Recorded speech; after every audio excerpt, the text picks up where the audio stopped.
자, 미국에서 나온 소식인데 지금 40년 만에 대형 원전 착공 소식이네요. 블룸버그 기사의 보도고요. 뭐 AI를 돌리려면은 사실 뭐 전력이 엄청나게 많이 필요하잖아요. 그 전력난이 지금 예고가 되고 있는 상황이라서 미국에서도 이렇게 계속해서 원전 착공이라던가 많은 노력들을 하고 있는 것 같습니다. 지금 보시면은 블룸버그에서는 텍사스에 11기가와트급 대형 원전이 건설된다라는 이야기를 했는데요. 이름이 페르미 아메리카라는 프로젝트입니다. 여기서 이제 릭 페리 전 장관이 주도하는 이러한 프로젝트라고 보시면 되는데요.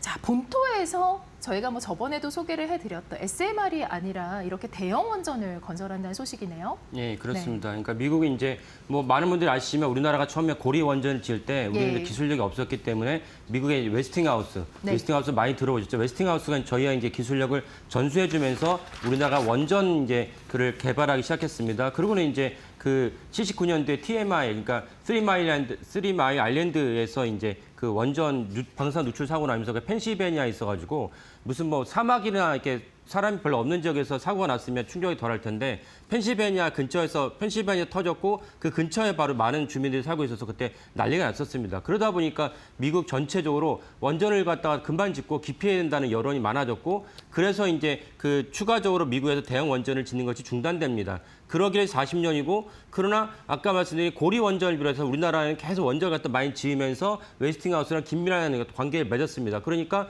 실제로 원전 자체의 기술은 이제 웨스팅하우스 갖고 있지만 실제로 우리가 현장에서 원전을 짓는 것을 우리나라가 많이 했기 때문에 이게 가불관계라고 해야 되나 이게 기술력의 그 주체가 뒤바뀝니다. 그래서 여전히 웨스팅하우스는 지적재산권 일부 갖고 있긴 하지만 사실 우리나라도 지적재산권을 많이 확보했고 그리고 원전을 실제로 짓는 원전에서 제일 중요한 원자로 자동차를 치면 이제 엔진이 되겠습니다. 원자로는 이제 두산 에너빌리티가 그다음에 원자로를 갖다가 핵 중심으로 해서 원전을 갖다 지어야 되는데 원전을 짓는 것은 이제 현대건설, 삼성물산 대우건설 등이 하고 있습니다. 이런 맥락에서 사실 우리나라가 원전의 실용적 측면에서는 우리나라가 세계 최강국이다 이렇게 볼 수가 있습니다. 그래서 이번에 이제 페르미 아메리카라는 이름으로 텍사스에서 무려 11기가와트의 원전을 짓기로 했는데 이거는 아까 말씀드린 쓰리마일 아일랜드 이후로는 최초라고 볼 수가 있겠습니다. 네.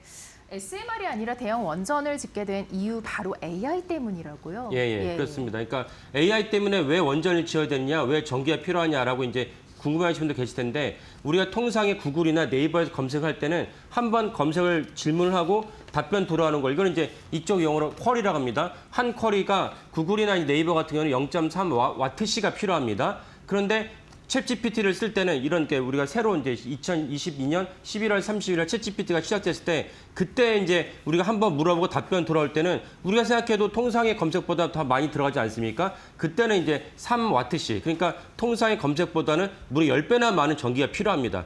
이건 텍스트 기반에 우리가 질문하고 묻고 할 때가 이제 3와트시고 지금은 사실은 뭐 저도 어저께 이제 필요해서 그 챗GPT를 통해서 지브리를 한번 만들어 봤습니다. 이렇게 이미지를 만들거나 그다음 더 나아가서 소라 그러니까 이제 영상을 만들거나 이럴 때는 사실은 전기가 너무나 많이 필요하고 얼마나 많이 필요한지는 당연히 어떤 영상을 만드는지 다르기 때문에 기하급수적으로 전기 소모가 필요합니다. 그래서 챗GPT로 그 얘기되는 이제 생성형 AI가 인류에게 완전히 다른 세상으로 인도했지만 그에 상응하는 전기도 또 많이 필요한다. 이래서 이제 원전이 필요하다는 것이 전 세계 각국의 어떤 요구이고 그래서 전 세계 각국에서 원전을 짓고 있고 그 때문에 사실은 그 두산 에너빌리티나 아까 말씀드린 관련 종목들이 엄청난 이제 주가의 어떤 상승을 보이기도 했습니다. 네, 앞서 조금 말씀을 해주시기는 하셨지만 이 두산 에너빌리티가 여기서 어떤 역할을 하는지 그리고 또 웨스팅하우스라는 기업도 엮여 있잖아요. 어떤 기업인지 좀 알려주시죠. 예, 그래서 블룸버그 보도에서는 어떻게 나냐면 이번에 이제 텍사스의 11기가와트라는 거는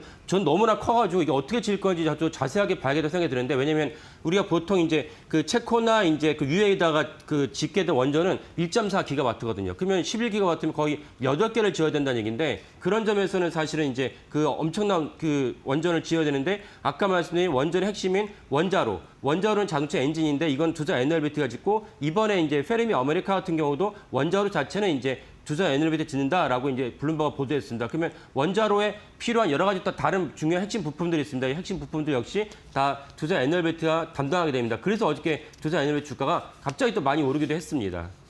근데 웨스팅하우스랑 그 지적 재산권인도 그럼 어떻게 되느냐? 그 블룸버그는 뭐라고 표현했냐면은 그 페르미 아메리카가 그 웨스팅하우스에 얘기해서 중요한 어떤 포지션을 차지했다라고만 얘기했습니다. 그 말은 아마 지적 분쟁이 없도록 그 페르미 아메리카와 웨스팅하우스랑 같이 이제 얘기를 하면서 그 부분을 이제 마무리했다라고 보시는 게 낫겠습니다.